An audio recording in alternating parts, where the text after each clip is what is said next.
Long live the kings. I'm Jason Horton. I'm Rebecca Lieb. And this is Ghost Town.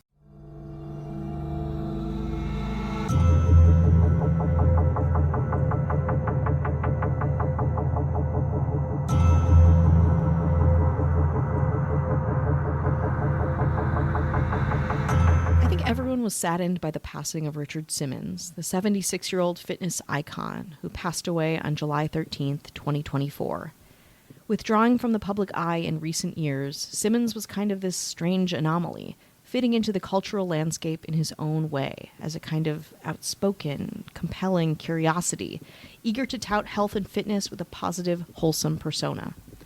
But one of my favorite stories about Richard Simmons is not about his fitness classes in LA, which many of my friends had attended, or his diet plans, or his iconic Sweat into the Oldies line of aerobics videos.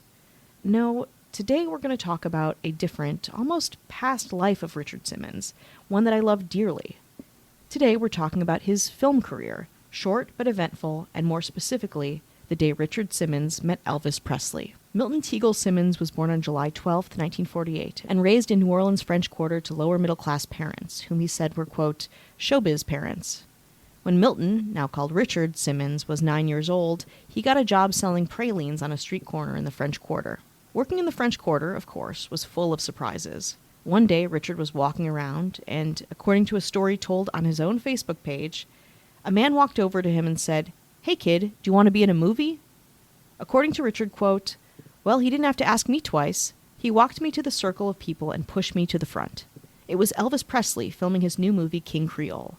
All of us were clapping our hands and snapping our fingers as he sang. Wow, I was a movie star." There's a couple different versions of this story, actually. Obviously, I'm going to go with the one that Richard Simmons had in his Facebook page, but I want to bring these other ones up because they're pretty interesting. One was that Richard snuck onto King Creole's lot from his adjacent middle school. Another was because Presley loved pralines, Simmons sold him all that he had in stock at his praline store. And that ingratiation, got him hired as an extra in a film. Again, I'd probably just take Richard's word for it. But that's not the last time Richard Simmons would meet up with Elvis. After being an extra in his film King Creole, Simmons decided to follow his dream of acting, attending the University of Louisiana at Lafayette before transferring and graduating from Florida State University with a Bachelor of Arts in Art. In college, Simmons studied art in Florence, Italy.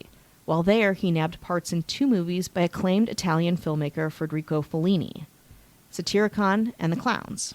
After being cast in more and more character roles and finding a strange handwritten note on his car, Simmons decided to pursue his fitness journey concurrently with his acting. I have to tell you what this note said. It was very mysterious and disturbing. The note that anonymously was sent to Richard Simmons while he was in Italy said, quote, "Fat people die young. Please don't die. Signed, Anonymous."